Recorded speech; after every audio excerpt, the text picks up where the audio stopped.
Welcome to our discussion on the planned land use bylaw and municipal planning strategy. The intention of tonight's activity is to give you the opportunity to tell council what your opinions, your likes, your dislikes are of the proposed bylaw. The municipal planning strategy and the land use bylaw that went to first reading a couple of weeks ago has been published on the Plan Mahone Bay portion of our website. And I hope you've all had taken the time as much as you can. It's a very lengthy document to read that bylaw, and that you do have some comments to offer this evening. When we get through the required pieces of the process, and a lot of this is governed by the Municipal Government Act, then we will invite you who may wish to make a comment to do so. And it would be intended that citizens of the town of Mahone Bay, or people who own businesses in Mahone Bay, who are all affected possibly by the bylaw, will have the opportunity to offer your comments. Council's going to sit here like a bunch of birds on a wire and listen to what you have to say, make notes about it, and then the intention is that the bylaws will go to council a week from tonight, that council meeting, where there would be possibly a consideration for second reading, or council can set the thing aside and we can table it until they get more information. They could make changes in the bylaws. That's what will happen on that particular night. Okay, when you do wish to comment or ask a question, if you have a question that relates to a point of clarification on the land use bylaw or the municipal planning strategy, then we welcome you to ask those questions, and our consultant will endeavor to answer them for you. Okay? When the time comes, we're going to swing the microphone around. You can sing us a tune if you like, George, and then you can ask us your question. I have a phone. Okay, I'm not going to touch that with you. With that, we'll ask our clerk if you would do the first part of this process.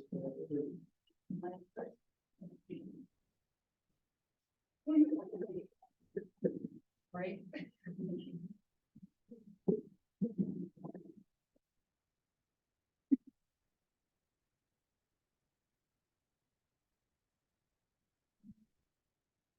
The purpose of this public hearing is to receive verbal and written submissions regarding the draft municipal planning strategy and land use bylaw. We can't hear you very well. And who are you? What's your position? I'm Kelly Monroe, I'm town clerk. Notice of this.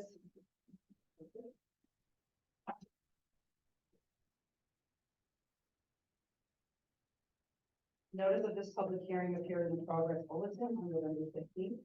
The hearing is also advertised in the November and December edition of the Bears newsletter, as well as on the town's Facebook page and website. Prior to this hearing, comments were received from Dave Highfield, Ron Stocks, Mahone Bay Tourism and Chamber of Commerce, Michael Navier on behalf of Alex Pope, and Scott Lutz, and forwarded to council on November 4th and 5th, 2023. Ian Watson of Upland will provide a background to the development of these draft documents.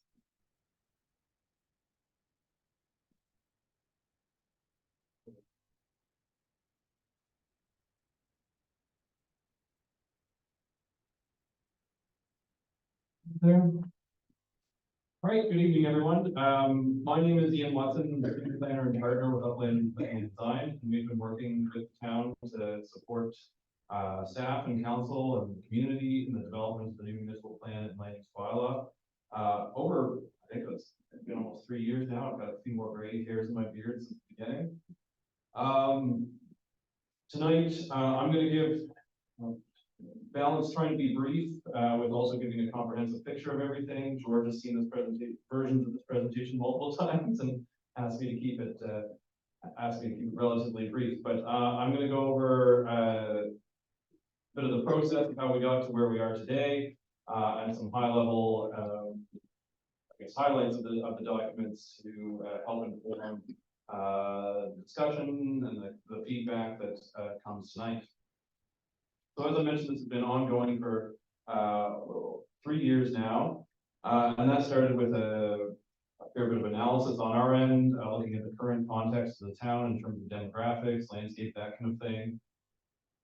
Initial advertising of the project through the website posters, town website, various different ways of getting the word out. And then a round of an initial engagement where we were asking people kind of big picture questions: what matters about the future? What concerns do you have? What are the key issues we need to consider during this process? And this, of course, happened during COVID, so we had to be creative, I should say, in how we reached people. The scavenger hunt, online map, stakeholder calls. And then we took everything we heard and summarized that all in a What We Heard report. And I should say all these documents are still available on the project website, planningthehomebay.ca. And key things we heard about at that time, key topics were, no surprise, housing, environment, architecture and heritage, the economy, and various aspects of land use. We then took those initial, high-level topics and updated so the town has an existing municipal planning strategy and land use bylaw. We starting with those documents, created draft updates to respond to the feedback we heard in that initial round. Council or the steering committee at the time then put the project somewhat on pause publicly to wait until we could do engagement in person on the drafts. So we polished those drafts up, got them to a point where we were ready, and then once it was possible to do in-person engagement, had a big round of engagement on those drafts to see what was working, what wasn't, what we hit on, and what we missed. And this was advertised via town social media, the town and project websites, emails out to the project mailing list. There was a series of 7 fact sheets with high-level highlights of the drafts. And then there's 2 public meetings, one in May of this year to kind of kick off the draft engagement, and one in June to kind of summarize everything we heard and get final feedback. There was an online feedback form, an opportunity for landowners to request the new multi-unit residential zone, a workshop with the Chamber of Commerce, and an online zoning map. And some of the key topics that came out through that process were architectural control, housing again, rules as they related to accommodations, again, the environment, parking, and the extent of commercial zoning. We worked with the steering committee and then planning advisory committee to get to a point where we had final drafts that responded to these comments in a way that the committee was comfortable with. That got recommended to council from the planning advisory committee, and council has given those documents first reading, which brings them into the formal adoption process, which is what this public hearing is part of under the Act. So in terms of key highlights, drafts make a lot of changes as it relates to residential development. Housing was a key topic we heard, and having more options for housing, more diverse options for housing. So some of the key changes are that accessory dwellings are now permitted. So backyard suites, granny flats, carriage houses, whatever you want to call them, with provisions on them to limit their impact on existing neighborhoods. One of the key changes from the last public draft was that it's now explicit that accessory dwellings cannot be used as a short-term rental unless you're in a commercial zone. There's provisions to allow converted dwellings, that's where you take a big or older house and put multiple units in it. There's policy support for inclusionary zoning, so this is where, zoning will require a certain amount of properties to be, or a certain number of units to be affordable. The drafts don't implement this, they provide policy support for future implementation, because that's gonna take a fair piece of work to come up with a proper framework, to, have a proper program to make all of that work. And that was something we heard a lot about during the draft engagement as well. The drafts also treat supportive housing the same as dwellings of a similar size, so things like small options homes, adults, group homes, that kind of thing would be treated the same as a dwelling of a similar size. Mini and mobile homes have provisions around them, and one of the key changes from the last draft is that there's no longer a explicit prohibition on mini and mobile homes in the architectural control area. They're just going to need to meet those architectural control standards, and if they can do that, they would be permitted in that area. The drafts enable group dwellings or cluster housing, or whatever you want to call it. It's multiple dwellings on one lot. Very often that includes shared amenities. Prime example is the Treehouse Eco Village in Bridgewater. It's one of the most local examples. That is now enabled in residential dwelling in the home bay. The drafts also enable a minimum of 4 units per lot in all residential zones. And one of the biggest residential changes is the creation of a multi-unit residential zone. So previously in the existing bylaw, all new large multi-unit buildings had to go through development agreements, and there wasn't kind of guidance around where that was appropriate. The new multi-unit zone allows multi-units, as the name suggests, have the right, if you have that zoning, there's a clear process to enable it to happen. And we've pre-identified, pre-zoned many properties in town to accommodate this, and then future sites could be considered by council through the rezoning process. So it's a way to streamline different forms of housing. From a commercial perspective, short-term rentals are recognized in the documents. There's limitations in residential zones, and it's limited to 1 per primary residence, and it's got to be a primary residence. One of the key changes coming out of our consultation with the business community from the last draft is that in commercial zones where you could have hotels or whatever, short-term rentals don't have that same primary residence requirement. They can be in a non-primary residence. There's recognition of home offices and small teaching, like piano lessons, that kind of thing, that they don't require a permit and permitted everywhere. There's clear provisions for home-based businesses. One of the discussions of the last draft was expanding the commercial zoning in town. Where that ultimately fell with the steering committee was to expand lands that were on the future land use map as commercial. So there's a whole area, Clearway in Maine. And what that does is telegraphs that these areas can evolve to be commercial in the future, and then it's easy to consider rezoning in those areas in the future, but doesn't outright rezone them today. The commercial zoning in the proposed bylaw is simplified from the existing bylaw. There's only 2 commercial zones. The commercial core, which applies to the downtown, and then the commercial general, which applies more widely. And there's provisions through those zonings, expanded provisions for residential uses. And one of the key changes from the last drafts is that in the commercial general zone, you can have dwellings located, standalone dwellings, separate from the main building, separate from the commercial building, located in behind, to allow expansion again of residential options in town. So those areas in dark red are the commercial core, and the smattering of pink properties are the commercial general. From an environmental perspective, recognizing the threats of sea level rise, the draft bylaw limits habitable developments. That's where people would live. below 3.5 meters relative to the Canadian geodetical vertical datum of 2013, which means nothing to the average person. It's what surveyors use. More specifically, it's the areas where the land levels are there in red. There's a good, based on current mapping, we want confirmation that any of those habitable areas are above that land level. There's provisions for EV charging and solar collectors.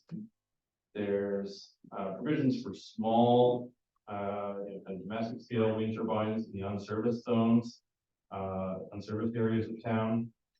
And there is a continuation of the water course buffer, limiting development within 10 meters of identified water courses.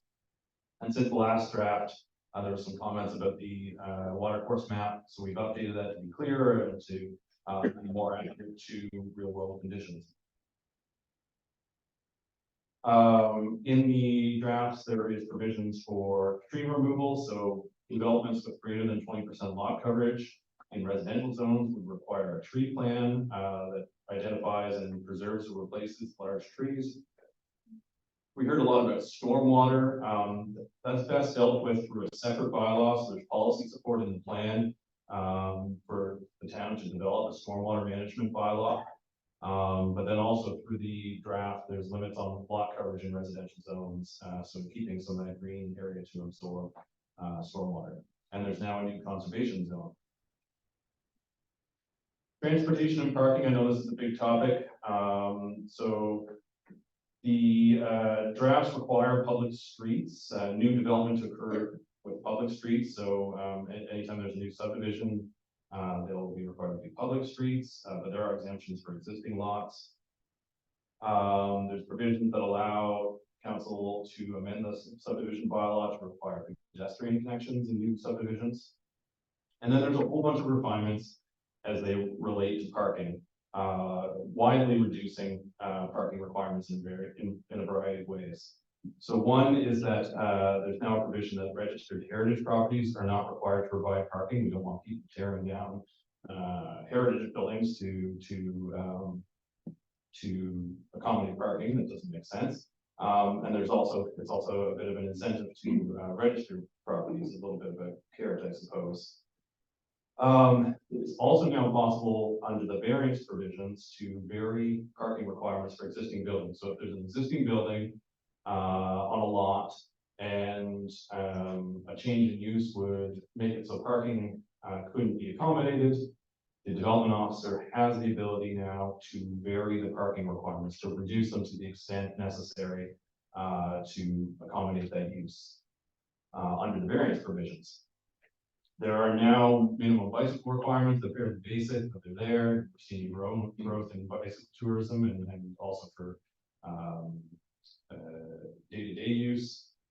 But beyond that, there's an ability, if you go above and beyond those minimum bicycle parking requirements and provide more, there's an ability to reduce automobile parking. One of the kind of little technicalities is that the variance provisions under the Municipal Government Act aren't applicable if a problem is general to an area. So a development officer can't do a variance if multiple properties in an area experience the same problem. So we created on the water side of Main Street a parking exemption overlay, recognizing that there's a number of small properties here where it may be challenging. So rather than have to go through the variance provisions, the development officer might not be able to give one. The overlay preempts that and just exempts those properties from that. The other thing we've done is reduce parking requirements across the board, except on residential streets where on-street parking would be a danger, where there isn't, steep hills and that kind of thing. So some of the examples, under the old bylaw, dwellings require 1.5 spaces per unit. Under the new multi-units would require 1.25.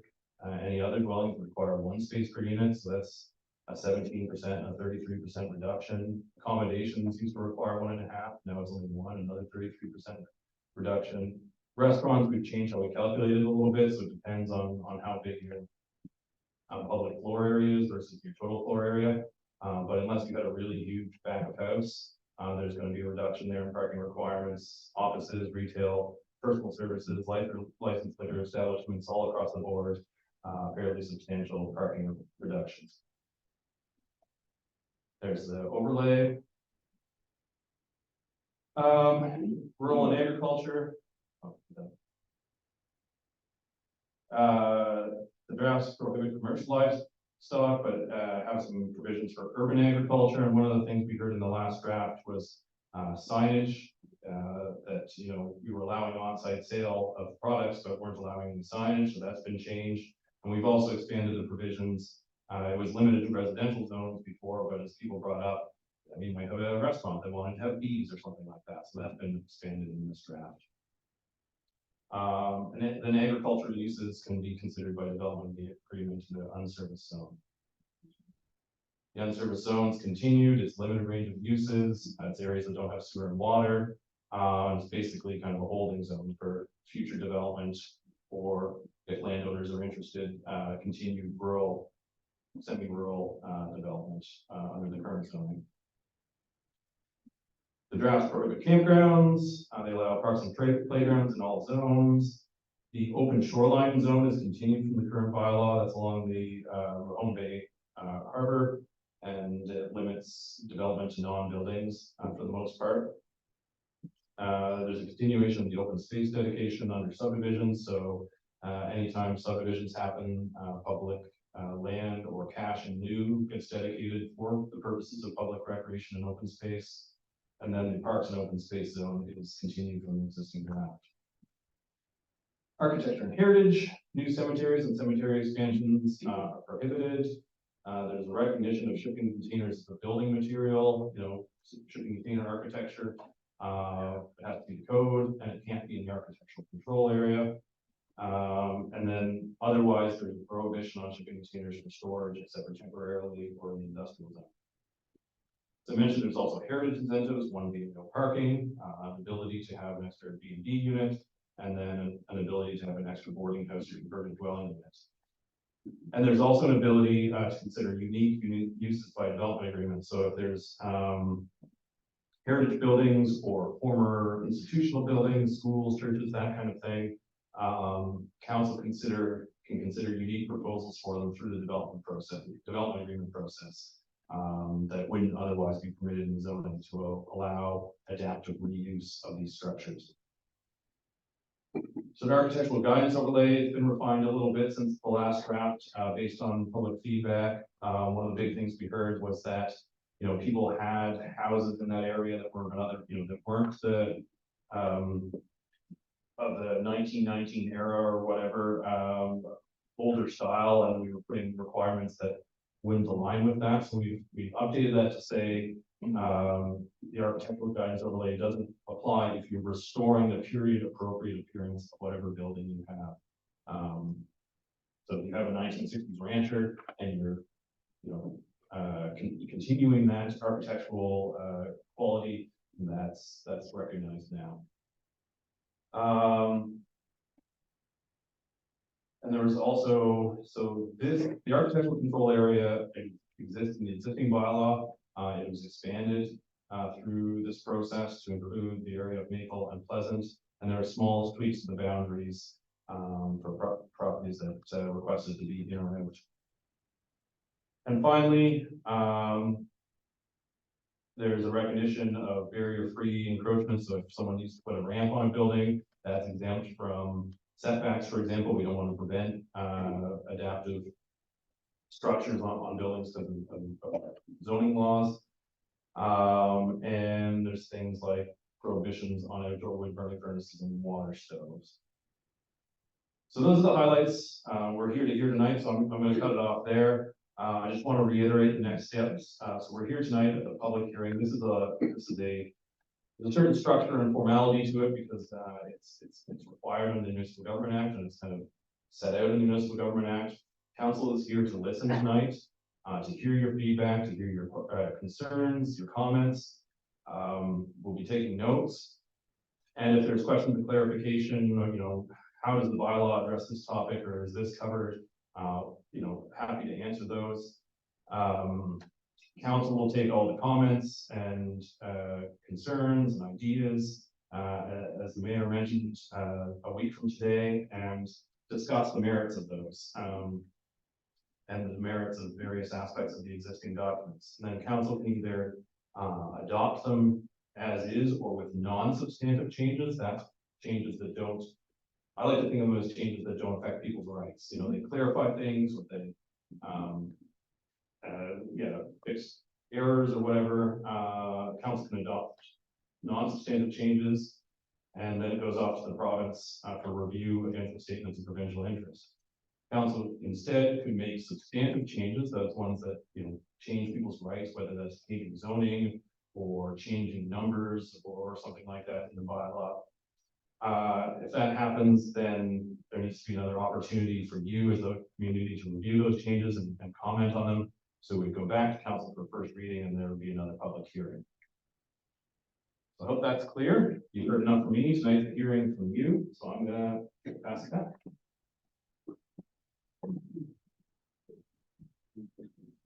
Yes, please. So, Okay. here, I'd like to, make a comment. When you make a comment, please give us your name and your address, or the business and name that you are.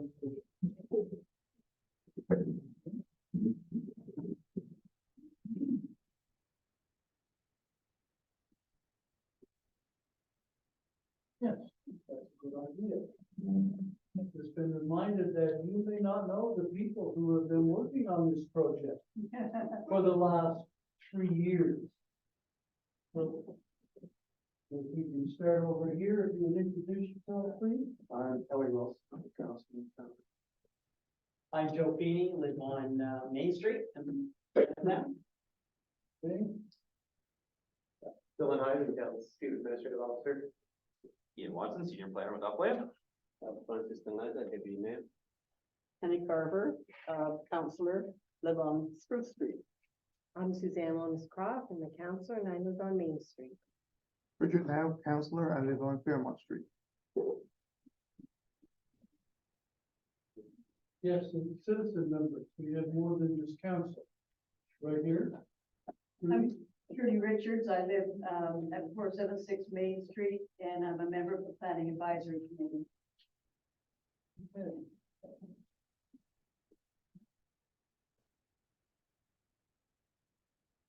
Dar's been on the senior planner normally here in town, and I was also on the steering committee as well. He's our ace in the hole. He does. Thank you. Well, with that, would anyone like to make a comment or a statement, please? Right, Ron Falconer, 32 Pleasant Street. Want to use the microphone so we can sure everyone is.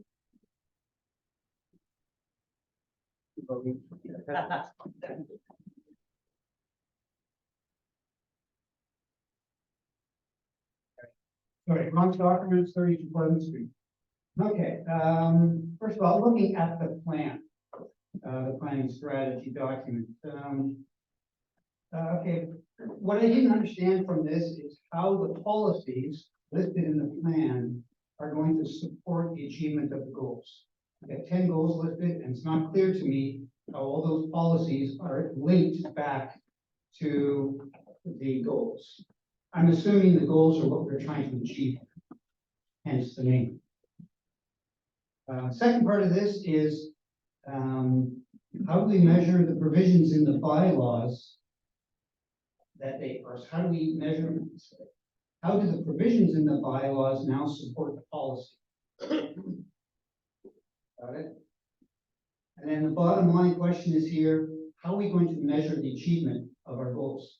We've got 10 goals. I know I've suggested another one, or written them. And how are we going to measure that? Unless it's in the plan, unless it's written in the plan, how this all links together, how the policies, the bylaws, and the goals are all linked together. Unless you can follow that link back to the goals, I suggest you have no way of measuring whether you're achieving or have achieved these goals. And this has to be written in the plan. Otherwise, it's not actually a plan. it's a document of aspirations or something. But at some point in time, we're gonna have to know, okay, how are we doing against our goals? We said we wanted to achieve these 10 things, maybe 11, if I get my way. And, how are we doing? That's it. Well, that's it for now. I got more, but that's okay. Thank you. No? Good.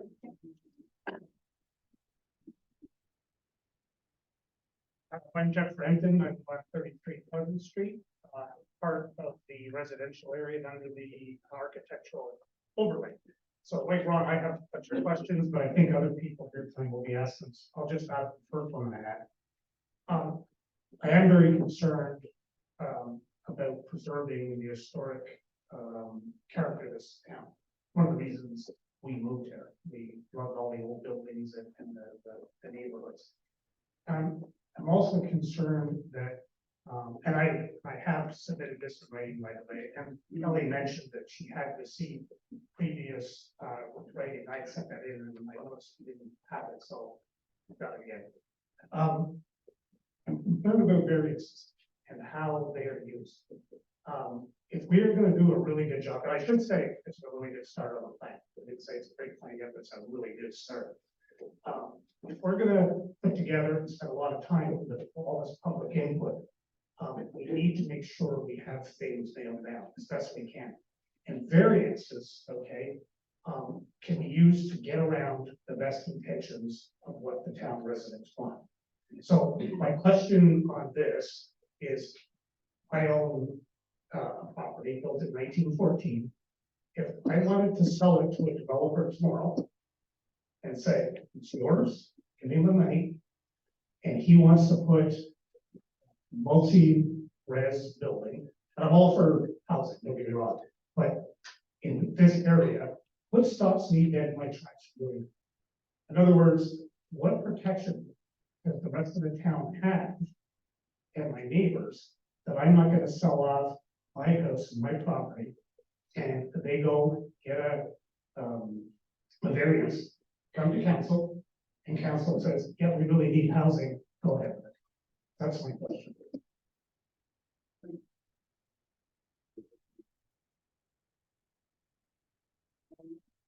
Yeah, so, I think it's reasonable for me to touch on that one, is that there's a couple of.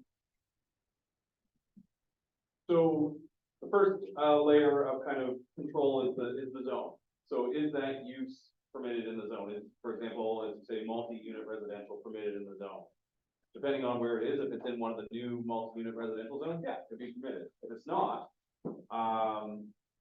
allowed. However, landowners are able to request rezonings from council. That is a public process.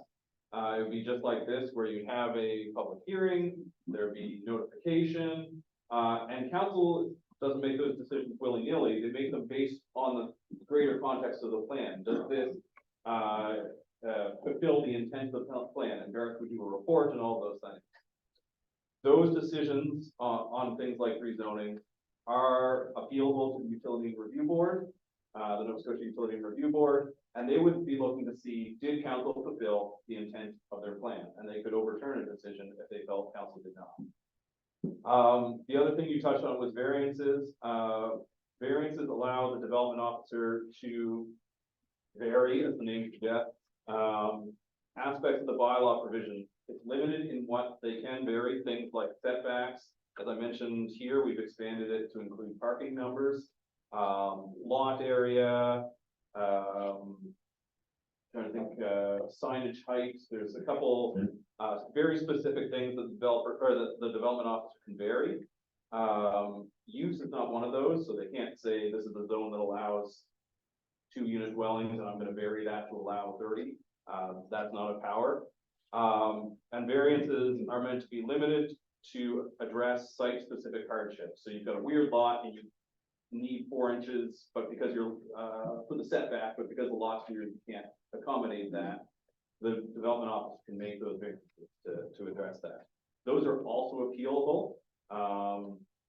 The notification goes out to, people, in this case, within 30 meters of the property. And those people, if they feel that the development officer granted a variance that was beyond their powers, they can appeal that to council. Just a follow-up, thank you for clarification. So what you're saying is today, or through this plan, I would be prohibited, or anybody would be prohibited from selling their residential designated with the overlay. That would never ever turn into a bigger development unless council agreed to it. Is that correct? Do I understand that correctly? So if you were zoned, for example, residential general, there's a limit on the number of units. To go larger, they would have to rezone, and that would be a public process. Okay, so in the end, that could change. So I would ask two things, and if that's what everybody's comfortable with. It should be a unanimous decision by council to change something like that, since all these councilors represent everybody in the town, not a majority, unanimous. So council gets together and says, yep, we really believe this is in the best interest of our town, let's go ahead and do it. The second thing, the 30 meters, you know, my property is more than 30 meters wide on the front of the street. So if I decided to do something on my property, the only people who are gonna get notified is Ron Stockton across the street, my two immediate neighbors, that person back. Yet on Main Street, if you wanna talk about setbacks, you're using 60 meters, I think it is, because of the effect. So I think that 30 meters needs to be really expanded, because you're really talking about the effect on a neighborhood. So when I sit in my front porch, I can see 8, 10 houses down the street. I think the 30 meters is just way too small. So 2 points on that, please expand that. And I think we should have a unanimous decision by council, including the mayor, that this is the right thing to do for the town. Then we know we're doing the right thing.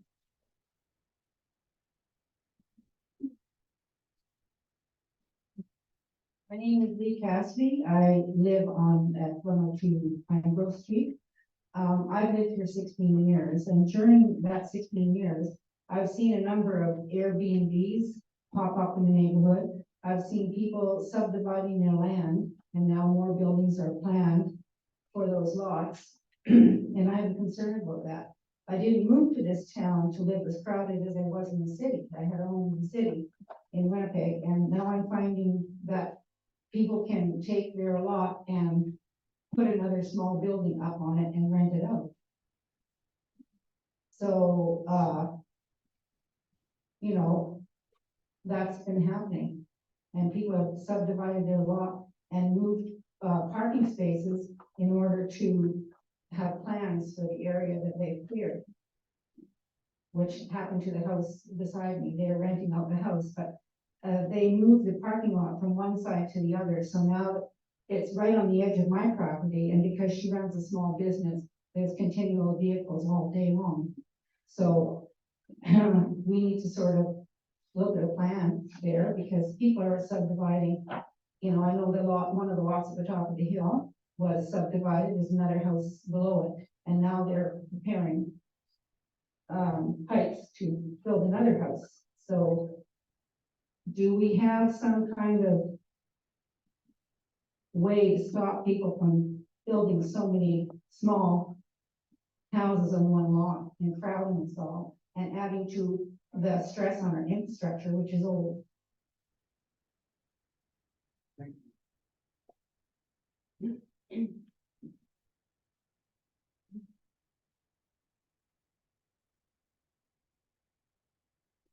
My name is Ray Croucher. I live at 994 Main Street.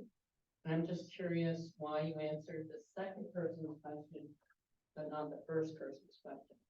It made no sense.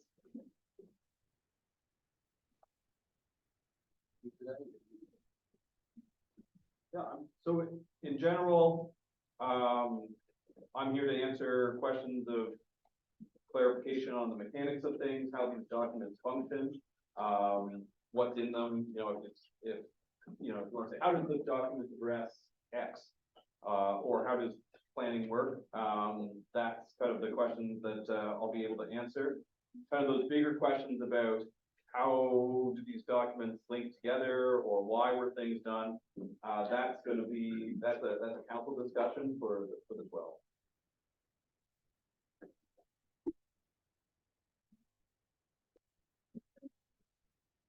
My name's Trudy Richards and I live on Main Street. I happen to be a member of the Planning Advisory Committee as well. I feel compelled to say that as a member of the Planning Advisory Committee and of the Steering Committee, once the documents were finalized, all of us as citizens of the community listened to what people were saying and listened very carefully. I mean, I'd like to think we have open minds, we're citizens, what happens affects us too. So I'm going to move straight to parking. I think we were wrong. I don't think parking should be limited the way that it is on Main Street, such that businesses on the water side, which for the most part appear to have ample parking, should be exempt from parking requirements when that doesn't apply to the other side of Main Street. So I would like to recommend that council look at that again and seriously consider an alternative, whether it be removing the parking exemption altogether, whether it be installing parking meters up and down both sides of the street so that everybody has to pay the same price. I'm sure there is a way for us to appease those who feel that we've been discriminatory. Thank you.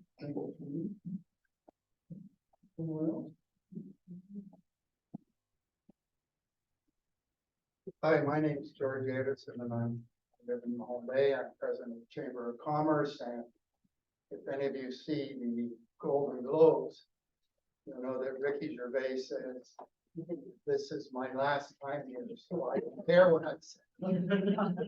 I'm leaving the presidency in a month.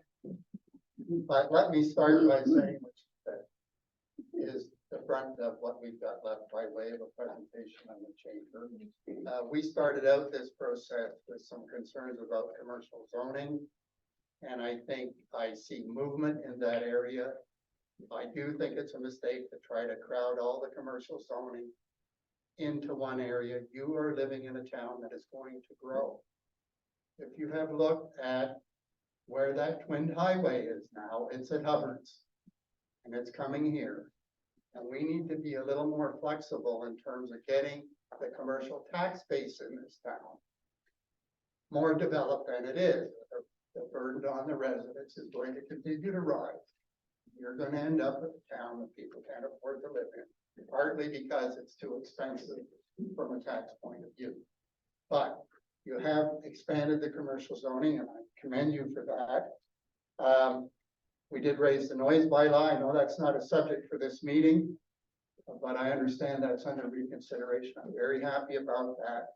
I think there are limits to the things that we can regulate in a small town that's 1 square mile, 1,000 people. And when I look at this planning document, I think we're at the edge of that universe of regulation.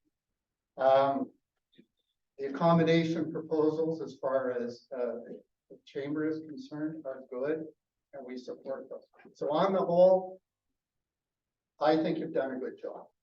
I know how difficult it is to try and get something like this done. Approached it deliberately. You're going to end up with some unhappy people, and that's just the nature of the exercise. The real bottom line of the exercise is fairness. And the parking regulations you're proposing to put in are patently unfair on the face of it. You've got within 16 feet, one group of commercial owners treated one way and have been treated with exemptions for years on a number of things. And on the other side of the street, people are expected to provide new parking and so on. And I entirely agree that that's unfair, and that really ought to be dealt with. You know, sometimes planners and others think the solution to things is more. So we build highways, and when they get crowded, we add a lane. And 4 years later, it's too crowded and we add a lane. 4 years later, we add a lane. Pretty soon, the entire city is just 16 lanes of traffic, and still it's crowded. And I think taking on this intractable problem of parking is an issue you really don't have to get into. I have yet, in the time I've lived here, had anybody come up to me and say, "Oh, I can't stand it here. I can't get a parking spot." When has that happened? The only places you require parking now are the drinking establishments. So we want people to drive there and park their cars and drink. That doesn't make sense. Now, I'm being a bit humorous. I'm not talking to you, I'm just looking at you. But I make the point, sometimes we overregulate. And on this parking issue, we're way over the edge when it comes to imposing restrictions that we don't need to do. And we've created an environment of obvious unfairness where parking is concerned. So please reconsider that, because I think it's a flashpoint for a lot of people. And if I had a business on the other side of the road, I'd be extremely upset at what I see going on opposite me. Thanks for listening. Well, said, George.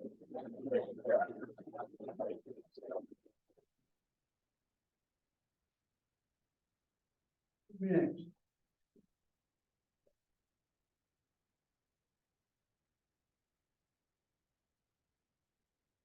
George Priester. My wife and I bought property on Edge Road that is about 20 feet from this building. I'm not a developer. Who's retired, semi-retired, I should say, and who bought this property to have a project to fix up and potentially create housing. Our goal was to create more housing for Home Bay. And so it's been interesting to go through this process of having the old and new bylaws. I've had to learn a lot of the bylaws, and I have to agree with the gentleman who just spoke, also this word, who talked about parking. And in my case, it's about a residential situation rather than commercial. We requested to have the property put into the multi-unit residential zone because we felt it was in the core of Mahone Bay and offered a good opportunity again to create housing. And I know that the municipal plan strategy, includes that as one of the main principles of the strategy. And I think we all here know that housing is a serious problem in Mahone Bay and in Nova Scotia. So, so what I would like to bring up is that we felt we had a lot of opportunity, but we feel like we're getting squeezed out because of the zoning that we have and the small size of the lots that we have. On your map that you showed with the multi-unit residential zoning, you would see our property on there, and you would see that it was quite small. And I feel like the intent of the residential multi-unit goal is to create housing, to allow more units, and to do that, but I feel like it's more intended to be on properties that are of sufficient size to do the requirements that are in the bylaws. And one of the biggest ones is parking. In our case, we're in the core, we're on a small lane, and we are included in the Appendix A, which is, I'm not sure what it's called, it's the higher requirement for parking, and that means that there are two parking spaces for every unit. And if you think about a property that is, for example, 100 feet long, 50 feet wide, downtown, that's pretty common, I think. And so for any lot that you're going to have in the core area, they're not going to be large lots. And if you want to do something like the intent that we have here, you're going to have to put 2 parking spaces per unit. So for example, if you even do a 3-unit development, you're going to have to put 6 parking spaces. You're going to have a 20-foot wide driveway. You're going to have turnaround space. Just think about that. I did a quick calculation just to figure out what kind of space we're talking about. So if we have a lot that is, in this case, would be 5,000 square feet. They're talking about 3,000 square feet for parking, to accommodate that.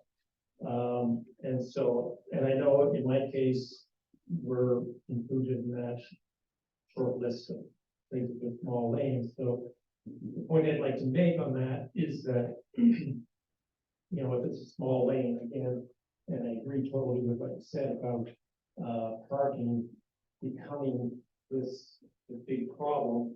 I feel like the parking allowances are, you know, putting the Band-Aid on the problem of not having public transportation. So the town is in effect, you know, pushing up the parking requirements simply because people have to drive and people have to park. And there's no other option. And really, the burden is being put on the bylaws because there's simply no transportation. So where do we stop? Good question. And so in this case, I would say, you know, maybe there's a quick fix here. We put a few signs on the street that we can't park on the narrow lane. It doesn't make sense to park on the lane. So why do we penalize the development potential for the parking to make the property pretty much, you know, a showstopper in front of the development? When we could, you know, make an easier solution to, you know, think about maybe there are other ways that people can live without, you know, trying to keep them off the street. So that's my point, just rethinking the 2 parking spaces per unit for those. It's too much to try to do anything like that. And I think that residential multi-unit or a place that you would think of as suburban, you know, like a large area to develop, with lots of space, but in the core area.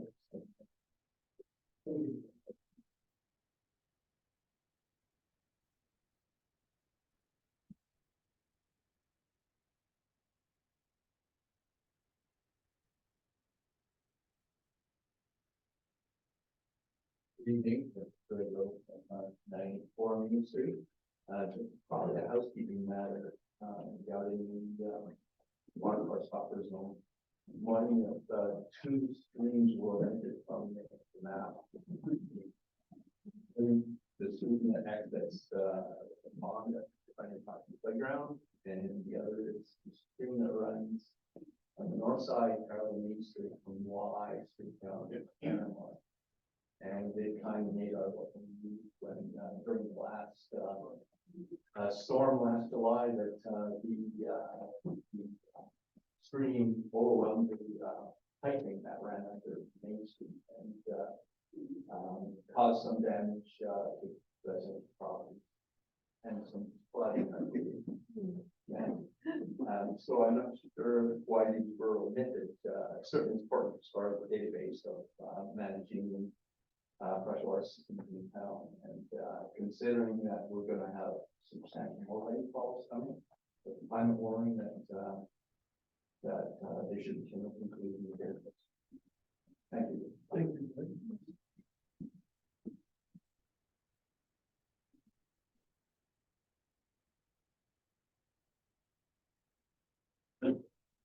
Anyone else? John? Sure.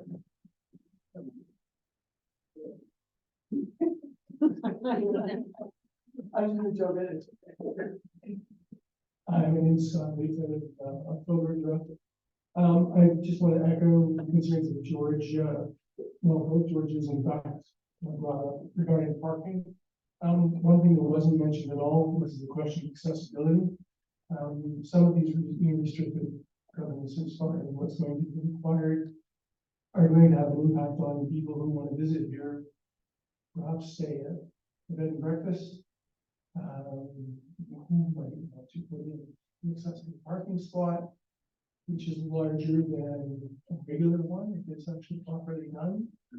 And the restrictive, nature of these laws is going to have an impact on how someone, this is an example, would be able to move forward. To your point, you could probably get a variance for that, but why bother with such restrictive parking governments in the first place? If unnecessary. If, keep it simple, as far as that is, the only law that I saw earlier in the planning question of accessibility was the relaxing of requirements in order to put in ramps and such. But if you have no place to park, if you've come to town, ramps are really not going to make much difference. So, as has been mentioned, I would say it's necessary to revisit the consideration of the restricted parking. It's been looked at so far. Thank you.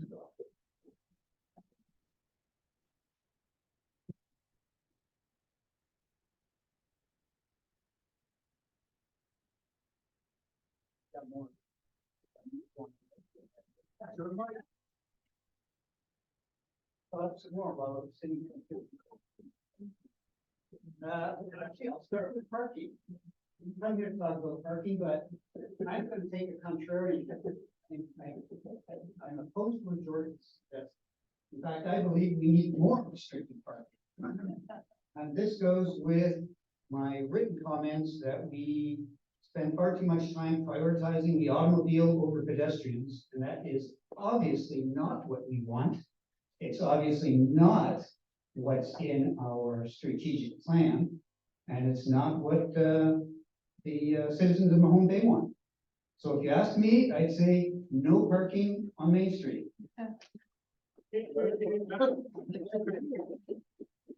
And then widen the sidewalks so we more people can walk. Okay, but that's not what I came here for. Okay, my question is, why is parking, going back to parking, there we go. Why is parking allowed on the open shores area? And my reason for asking this is that it appeared to me that one of the nicest vistas in Mahone Bay, in all of Mahone Bay, is a parking lot. And I'm talking about the Three Churches parking lot. So we've taken some of the nicest shoreline in the harbor and turned it into a parking lot. Which is lunacy to me, but so the question is, that's part of the open shores zone, and why are we allowing more parking? If anything, we should be restricting the parking. Again, going back to my thoughts about prioritizing automobiles over pedestrians, we should not be making parking convenient. We should be making it inconvenient. And I have examples from all over the world of cities who make parking inconvenient. And yet, they're crowded with pedestrians. There are thousands of people walking in their streets. And you know why? Because there's no cars.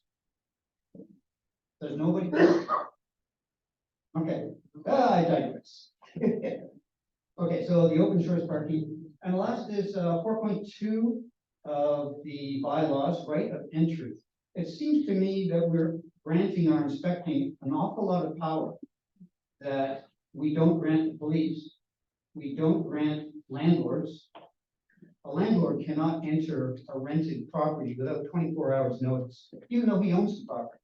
And yet, we're allowing an inspector to enter anytime he feels like it. Within reason, it says, but who's to define within reason? So I think that needs to be a little more restrictive.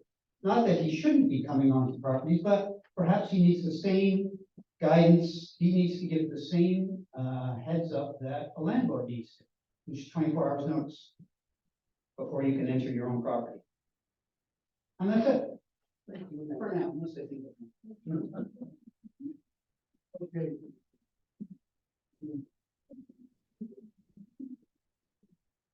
I just clarify one thing? I agree with you. The whole gist and tenor of what I was talking about is not to have more and more restrictive parking requirements. But the cities that you cite with the great pedestrian walkways and so on, which we all admire and love, have great public transit. And that's why they're allowed to do that. Our town depends on tourists, and they're not going to take a bus to get here. So we need to accommodate cars in our plan. They're just a reality of life. How many of you walks here tonight? Yeah, but, so there you go. But I agree with you about, The whole point of living in home base, you can walk everywhere. I agree with you. That's not a reality. George. Thank you. Mr. Hayes.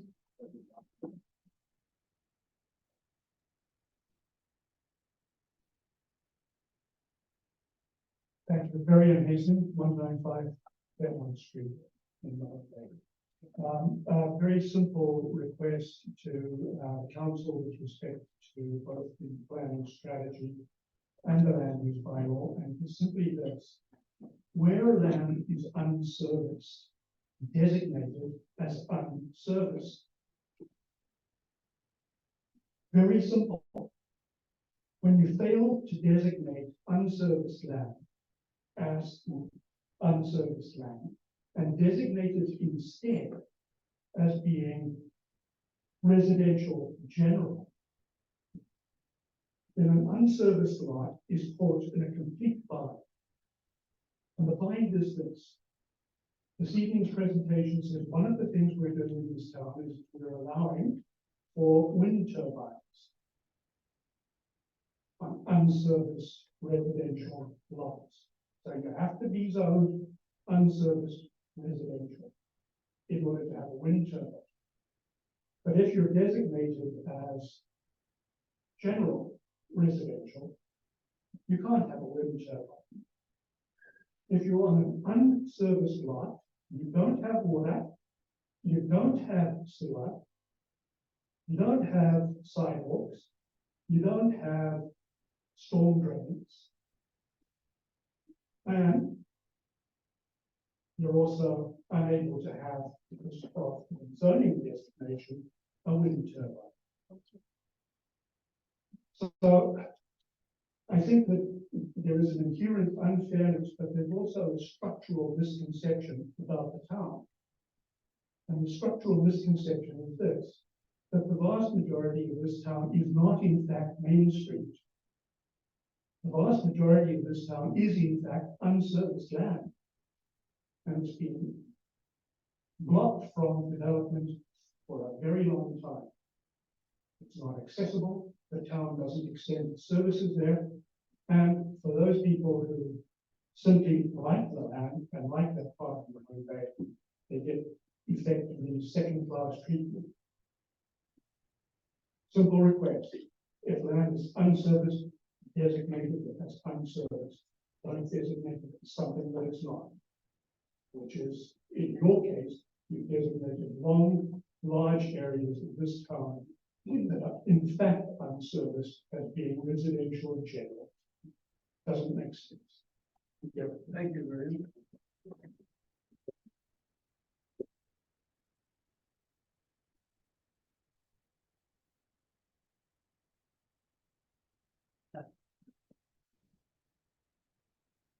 Evening, Mayor, councilors. My name is Dave. I live on 51 Main Street or 51 Highway 325. And there's no problems. One question I have is, how much service vacant land do we have in the home bay for residential use? And the second part of the question is the town of Mahone Bay looking at moving the boundaries of expropriated land from University County? If we want to build, we want to grow our city or grow our town with industry and housing, where are we going to put it? That's it. Thank you very much. Thank you.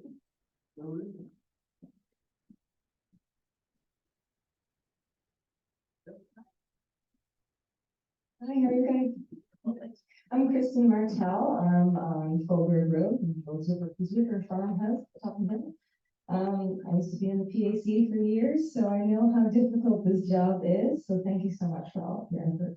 It's very difficult to balance all these needs, and you won't get it 100% right, but thank you.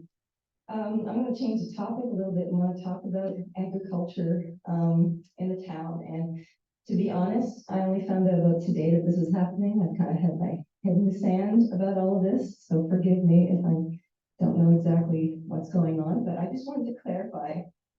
In the rural unserviced zone, it looks like you're allowing agricultural uses, is that correct? With development agreement? Is that above and beyond, you had like 6 chickens, 6 rabbits around, which is nice, some bees, but am I understanding correctly that someone could apply for something else under development agreement? Yeah, so to clarify on that, there's kind of urban agriculture provisions in the draft that allow, as you mentioned, the bees, the chickens, anywhere in town. That's anywhere in town. Oh, that's awesome. Yeah. And then it got expanded in this draft. It was just residential zones, and it got expanded to include commercial areas as well, in case business wanted to have bees or whatever. Crop-based agriculture is not regulated by planning. Like if you want to crop your land, garden, whatever, land use bylaws don't regulate that. Where this provision comes in, the agricultural related uses by development agreement, that's if you were doing agricultural related uses. So, if you had a good example, a large greenhouse, a feed mill or something like that, then there's an ability in the unserviced zone through those development agreement provisions to have that considered. Awesome, okay, The one thing that's not commercial, right? is commercial livestock, is everybody. Yeah, but in order, if you wanted to, serve your family, there's an ability to do that. And is the limitations with the 6 chickens, is that flexible now, that I'm here? In the, No, that's a across the board everywhere provision. okay, so that would be my next question then. Is there an ability, it sounds like no, is there an ability for someone in an unserviced zone to have other animals or more chickens? And if not, I would encourage you to look at that based on land size. You know, we've had this discussion before. There's some lots on the periphery that have lots of acreage, ourselves included. 6 chickens don't take up a lot of space. I think we had the first legal chickens in the home bay, and we love them. We still have them, and we'd love to have more. So I encourage you to look at that. Folks that have acreage.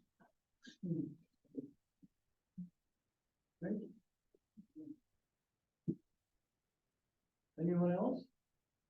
Please.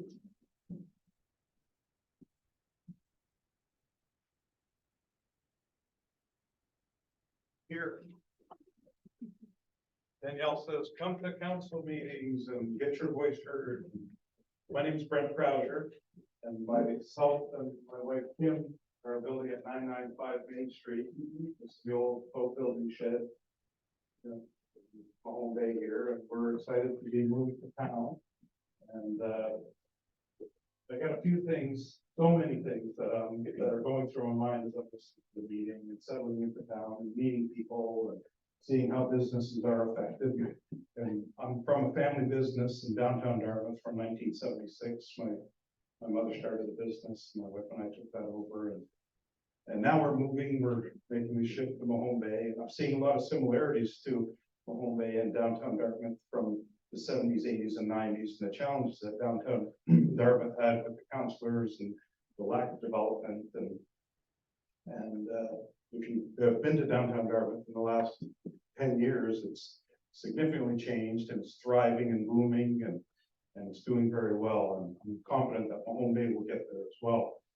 And one of the points I'd like to bring up, first off, is about the automobile and parking. And what if I were to say, okay, what's the busiest street in Halifax? Anybody know what the busiest pedestrian or street in Halifax is? Spring Garden. Young. Argyle Street. Argyle Street, where the convention center is, and dirty alleys, and what is that street? Pedestrian. So Main Street, if you want it to be busy, let's get the 18-wheelers out of it, send it up Forward Road, around the long way, and make it a pedestrian street. But people park perhaps in front of Rebecca's, and then make it a walking street, or St. John's Newfoundland, they have that road train that takes people that don't wanna walk. Say, okay, no, fine, get on the train, we'll take you through town, take it up by the coffee barn and do a loop and come down, Main Street and Betty's. Betty's, yes, we'll plug there. So that's one thought, is to take it on the little right out of the downtown and make it unique. And that will bring people in, they'll come by the bus loads from off the cruise ships and give them a place to park and put them on the road train and either give them the chance to walk or an alternative to walk. And that would significantly make people think of Mahone Bay differently. That's one thought about Main Street, is get all that traffic out.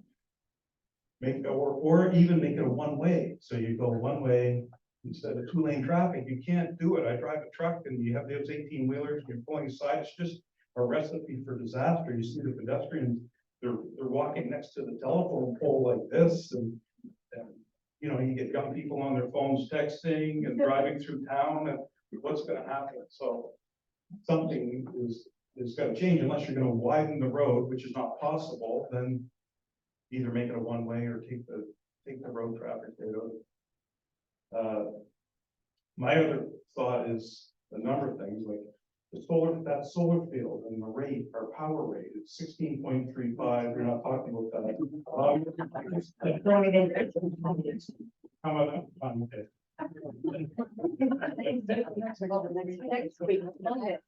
Services, we've been delaying our build out. We're at the last property in the town limits, and we're 800 feet from sewer and water. And there's some straight pipes, and I know that some of the churches there's affluent going into the bay, and that should stop, whatever that takes. And the feds are willing to throw money into that to put We're sitting on a request we have been for a number of years. that's the problem, sitting on a request for a number of years. Get out of the seat and let's do something. But You shouldn't have mentioned that. You're right. Yeah. About yeah, like the Ecolite going into the bay, that's, everybody who lives around the bay, it's all about the bay, so let's stop that. What other point did I want to make? Great. We're here in Mahone Bay. Hi, everybody. Chairman, question of clarification. Is Main Street not a provincial highway? Yes, it is. Therefore, provincial highways. this is never gonna happen. Thank you. Hi, everyone. Thank you. I live on Main Street, have a number of properties here in town, and never businesses. Thank you so much for coming out. Thank you to everybody. It's really great to see how much engagement we have here in town, given that change is hard and it's complex and it's a lot of things. The one thing it has to be is inclusive. And I'm just gonna bring it back to parking, and I know, that I'm certainly gonna echo some sentiments, that have already been said. Thank you, Trudy. Thank you, George. Thank you, Scott. We can have barriers to access here in Mahone Bay. We definitely all need to be on the same page. We can't have two sets of rules. There can't be a set of rules for the water side and businesses on it, and a second set for those that aren't.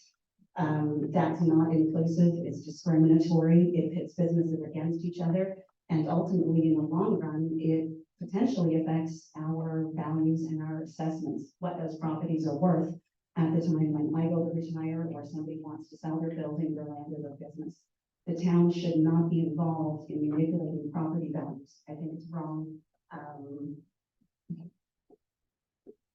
I have too much invested here to look forward and think that in 5 or 10 years from now, when I'm ready to, you know, call it a day and retire, or sell my properties or sell my businesses here, that everything is going to be hinging on a decision that you guys make this evening or next Tuesday or Thursday. And I think everybody in town really needs to be aware of that. We have to be inclusive. Can't be two sets of rules. It needs to be one. So I encourage the council, of course, to forego the parking requirements. And just real quick too, Main Street parking is not this issue. They are two separate things. Everybody talks about Main Street having a parking problem and they're tying it in with the two-sided thing. These are two completely separate topics. Main Street does not have a parking problem. We have a surge in parking for about 3 months of the year because we are a town whose economic value solely relies on tourism. Or maybe not solely, but certainly a whole lot of it. The issue that we're talking about this evening is the divisive and discriminatory one, where we've got two sides of the street and two separate plans for businesses, and that's not fair. Okay. Thank you, Danielle.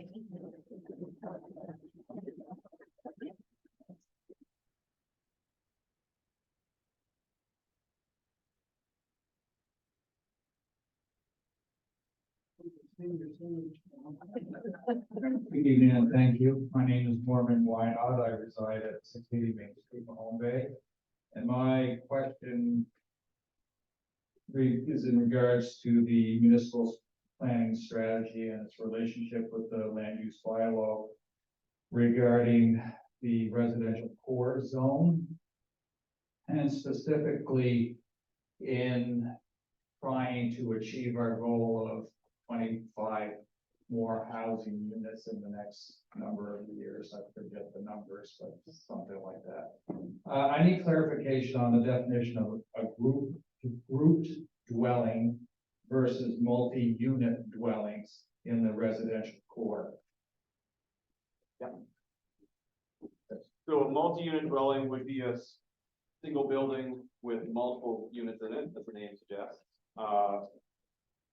A grouped dwelling is multiple units over multiple buildings. And some of those could have more than one in them. If you go to the Treehouse Eco Village in Bridgewater, for example, they have multiple buildings, and each one of those has 3 or 4 units in it, I think. So it could be multiple multi-unit buildings. Would this be like a land condominium?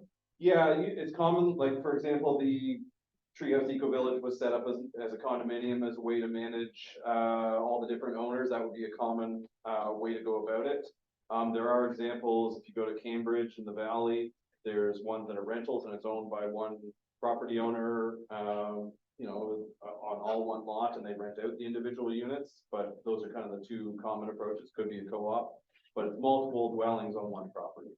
So why, it appears to me that the densities are different. No, they have the same per unit square footage, lot size for both of them. So regardless of lot size, the density would be the same for a group dwelling as well as it would be for a multi-unit dwelling? Right. It would be dependent on the lot size, but the density would be the same for the two of them, same number of units total. So whether you go vertically or horizontally, it doesn't really matter? Correct. Okay, thank you.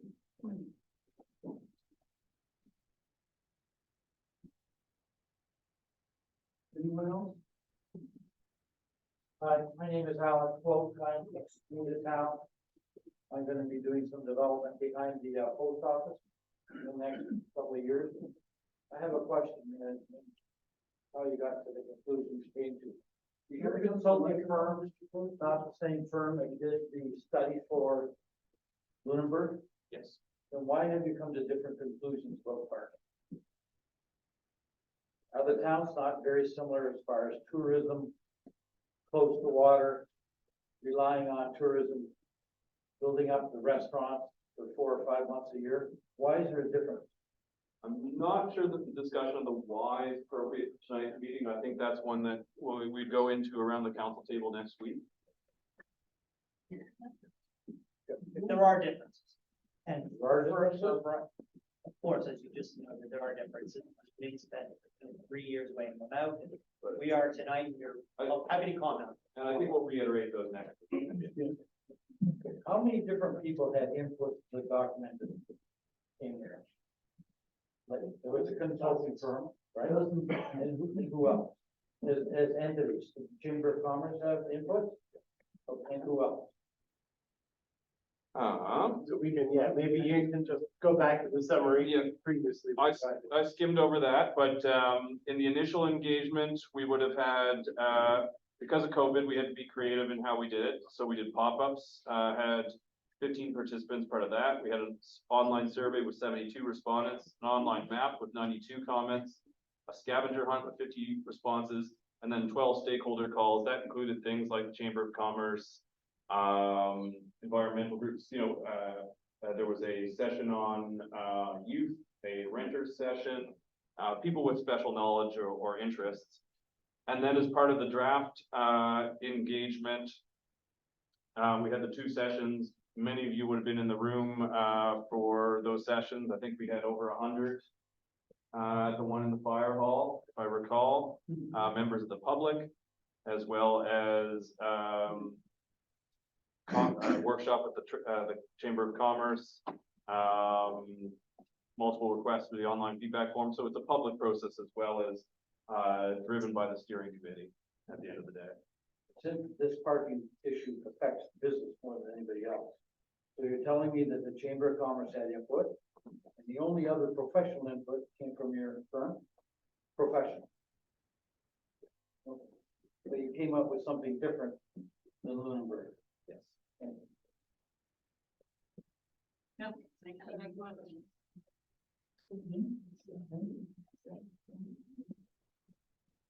Okay, you finished? Comment? Steve?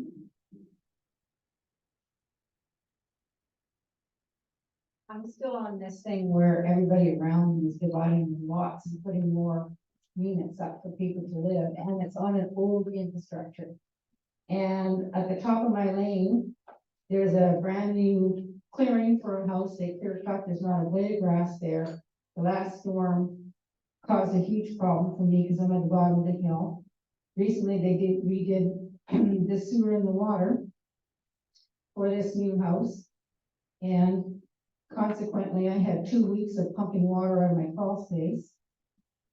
What's the process? Can anybody decide to divide their lot and have more living spaces there?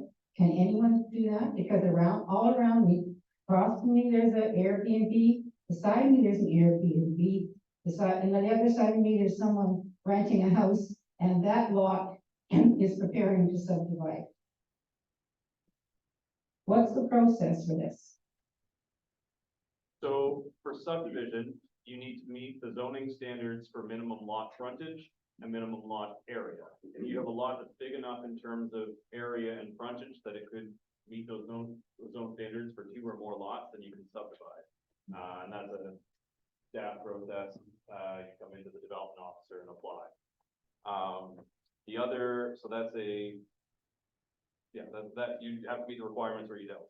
The other change, I think it's worth highlighting as part of this draft, as I mentioned earlier, is that there is an ability in the drafts as proposed to do an accessory dwelling on the same lot as other dwellings, so that it is an intensification. There's limits on the size and location, and it can't be used as a short-term rental, but that ability is in these drafts. So what if I want to fight that? If my neighbor chooses to do that?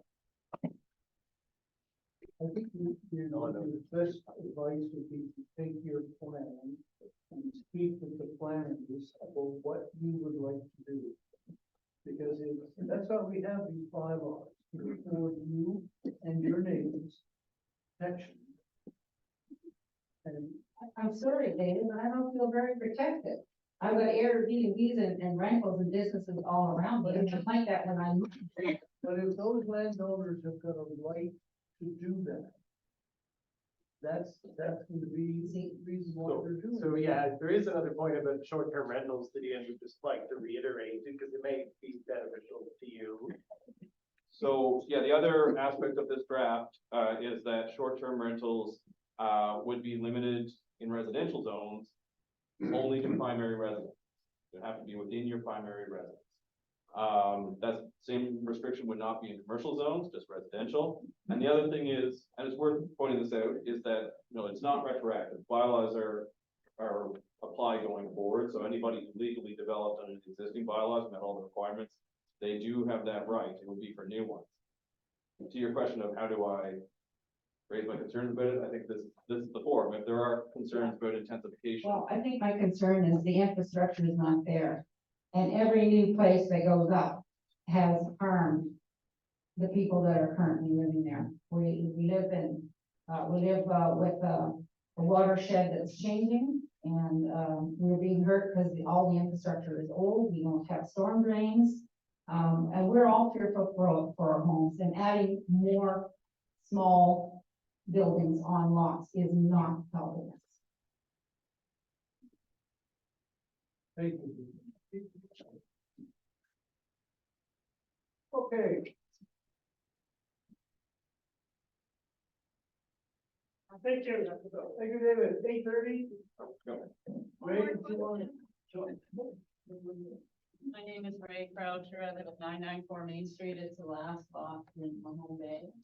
And speaking of infrastructure, I'm just wondering when the plan is to get the septic and the water out to the end of the town. I think as far as that goes, it's something that, as you know, we've talked about a lot over the years. Yeah. The town will continue to have those updates for people, but we don't have any update in the context of the plan strategy. Well, I have to ask. And you're right to ask, you know, fair question.